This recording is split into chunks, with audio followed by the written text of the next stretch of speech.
So welcome back to Uncork My Wine, where I currently taste myself through 1,368 grape varieties as defined by Jens Robinson, Julia Harding and José Vullermo in the beautiful encyclopedia Wine Grapes.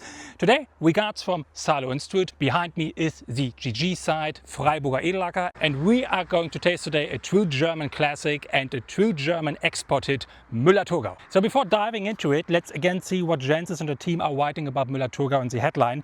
A prolific German invader of the world's vineyards producing soft, semi-aromatic whites in overabundance.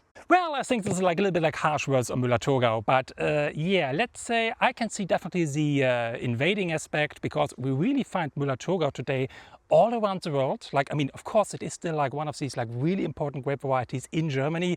With 10,000 hectares, it actually accounts today for around 10% of German plantings, being one of the most important white wine varieties we have in this country. But then we find also Müller-Thurgau in so many other regions, like be it just across Europe. Eastern European winemakers grow it, the French are growing it. We find it, for example, especially also like in higher quality versions from Alto Adige, so northern Italy, South Tyrol. And we find it all around the world. There are growers in the US playing with it, there are growers in New Zealand playing with it, there are even growers in Japan playing with it. So Müller-Thurgau really like a German export hit when it comes to grape varieties, so definitely something we have to deal with and we have a closer look at.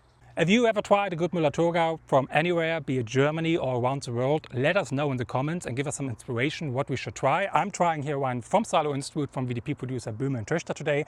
Amazing producers that I highly recommend. And check also the show notes where we link not only to the producer we are tasting here, but also like other materials that might be interesting for you regarding Müller-Thurgau. And please remember to give us a like, subscribe to the channel.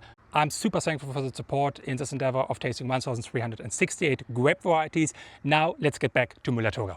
So before we dive into tasting the Müller-Thurgau by Böhme Töchter later in this video, let's first talk again a little bit about the history of the grape. So it was crossed originally in 1882, so it's fairly old. Crossed by a Swiss wine breeder, Hermann Müller, who back in the days worked at the research institute at University of Geisenheim in the Rheingau, Germany's leading like wine university and research center for wine and especially for breeding. And because Hermann Müller was born in the canton of Thurgau in Switzerland, he combined his name with his heritage and named the wine Müller-Thurgau.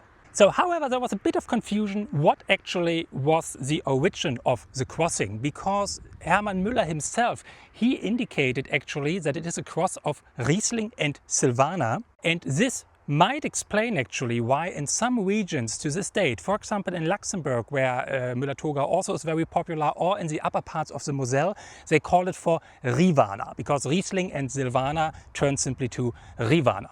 So, however, genetic analysis, like over the course of time, proved this indication of Hermann Müller as utterly wrong. And one of the first genetic analyses came actually up with it being a cross between Riesling and Chasselas, which we know from Switzerland, would be like very close nearby because he's a Swiss breeder, right? But it didn't stop there. Then further genetic analysis proved also this hypothesis wrong, and we came back to another hypothesis that said, okay, it's a cross of Riesling and Chasselas de Courtiller. However, also this did not hold for a long time. And then a final DNA analysis done in 2000 by Dettweiler actually proved that Müller-Thurgau is a crossing result of Riesling and Madeleine Royale, with Madeleine Royale being a 19th century cross that actually today has absolutely no cultivation and no significance at all any longer in the wine world.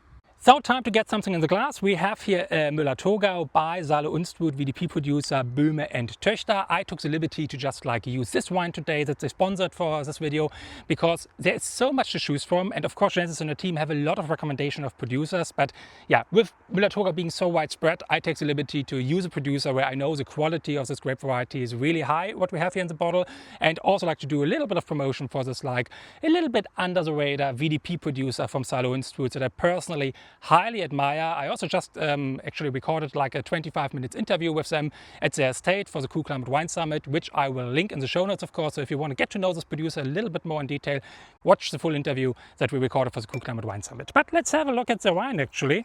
I mean, first thing we definitely see, yeah, very typically like light pale color. Yeah, Müller-Thurgau really being, yeah, this like pale, like lemon greenish colored wine. Really not much substance to it. Of course, this is like a steel tank driven wine, simple and easy.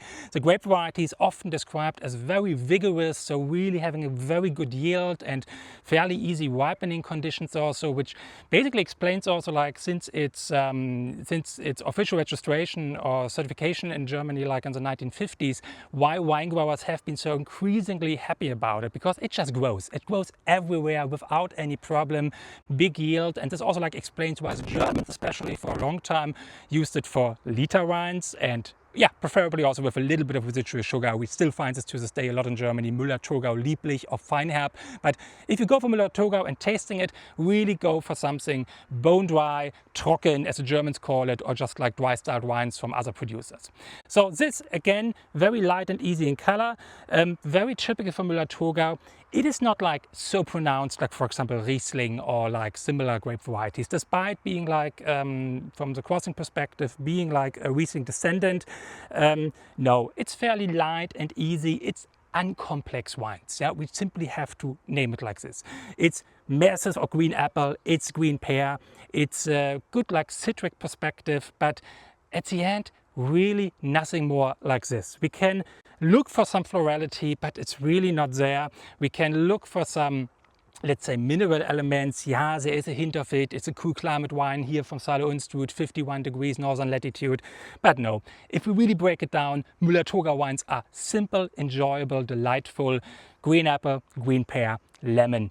Let's take it down to that. From the palate perspective, Müller-Thurgau has a good acidity structure, but of course is far away from this like high acidity levels that Riesling has. So we call it a medium plus acidity. Very nice, typical German style here from the steel tank. The lemon is really coming out nicely, really citric, really refreshing actually. It has a light body.